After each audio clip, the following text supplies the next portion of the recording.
वीडियोकॉन, वो नाम जिसने भारत के मिडिल क्लास को पहली बार कलर टीवी का सपना दिखाया। ये वो कंपनी थी जिसने हमें सिखाया कि इलेक्ट्रॉनिक्स कोई लग्जरी नहीं बल्कि हमारी रोजमर्रा की जरूरत है। एक जमाने में हर घर की शान रहा ये ब्रांड कैसे धीरे धीरे देश के सबसे बड़े कॉरपोरेट स्कैम्स में से एक में फंसकर बर्बादी की कागार पर पहुंच गया। चलिए आज जानते हैं वीडियोकॉन के अर्श से फर्श तक पहुंचने की पूरी कहानी। इस कहानी की शुरुआत होती है साल 1955 में, जब नंदलाल माधवलाल धूत ने एक शुगर मिल के साथ अपने बिजनेस की नींव रखी। लेकिन असली कहानी शुरू हुई उनके बेटे वेणुगोपाल धूत के विजन से। वेणुगोपाल धूत ने 1979 में औरंगाबाद में वीडियोकॉन इंडस्ट्रीज की स्थापना की। उनका एक बड़ा सपना था भारत में कलर टीवी लाना।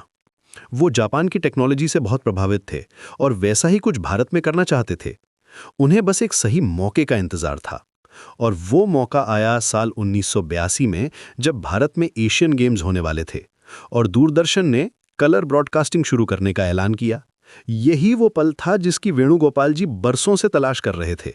उन्होंने फौरन 1985 में जापान की तोशिबा के साथ पार्टनरशिप की और भारत में टीवी असेंबल करना शुरू कर दी। 80 और 90 का दशक वीडियोकॉन का गोल्डन ग्रोथ फेज था।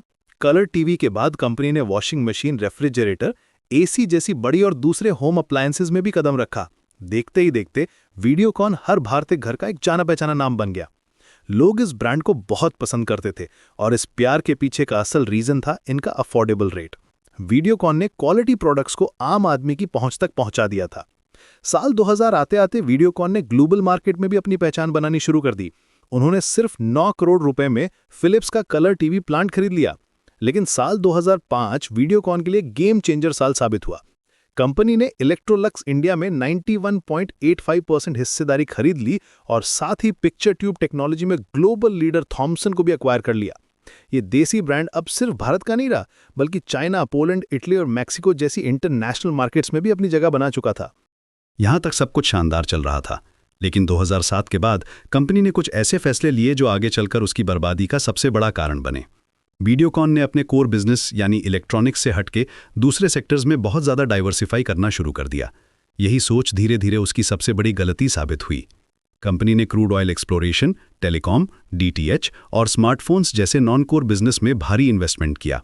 उन्हें लगा कि ये नए बिजनेस वीडियोकॉन को देश की सबसे बड़ी कंपनी बना देंगे। लेकिन कुछ ही समय बाद ये सारे बिजनेस एक बहुत बड़े डिजास्टर साबित हुए।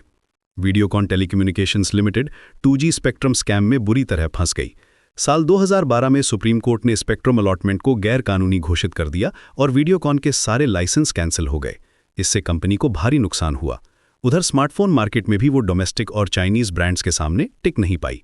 सबसे बड़ी गलती ये हुई कि इन नए बिजनेस के चक्कर में वीडियोकॉन ने अपने मेन इलेक्ट्रॉनिक बिजनेस पर ध्यान देना ही छोड़ दिया। जब दुनिया LCD और LED टेक्नोलॉजी की तरफ बढ़ रही थी, वीडियोकॉन पुराने CRT टीवी में ही अटका रहा। नतीजा ये हुआ कि सैमसंग और LG जैसे कॉम्पिटिटर्स ने पूरा मार्केट कैप्चर कर लिया। कंपनी की माली हालत बिगड़ने लगी। दिसंबर 2015 में वीडियोकॉन का लॉस 55 करोड़ रुपए था, जो सिर्फ 15 महीनों में यानी मार्च 2017 तक 34 गुना बढ़कर 1915 करोड़ रुपए हो गया। पेट्रोलियम मिनिस्ट्री ने भी कंपनी से अनपेड ड्यूज के तौर पर 525 मिलियन US डॉलर्स की डिमांड कर दी।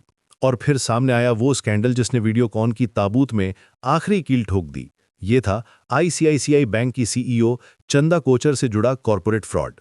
आरोप लगे कि वीडियोकॉन को 3,250 करोड़ रुपए का लोन देने के बदले में चंदा कोचर के पति की फर्म को 64 करोड़ रुपए की रिश्वत दी गई। इस खबर ने कंपनी की बची खुची इमेज भी बर्बाद कर दी। जो कंपनी कभी हर घर की एक भरोसेमंद ब्रांड थी, अब अपने ही सर्वाइवल के लिए लड़ रही थी। आखिरकार कंपनी दिवालिया हो गई और इंसॉल्वेंसी प्रोसेस में चली गई। साल 2021 में वेदांता ग्रुप की ट्विन स्टार टेक्नोलॉजीज ने वीडियोकॉन को 2,962 करोड़ रुपए में खरीद लिया।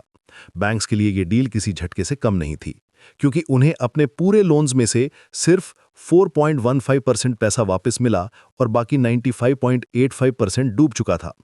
इस तरह एक आइकॉनिक ब्रांड का सफर, जो एक सपने के साथ शुरू हुआ था, कर्ज, स्कैम्स और गलत फैसलों के बोझ तले दबकर खत्म हो गया।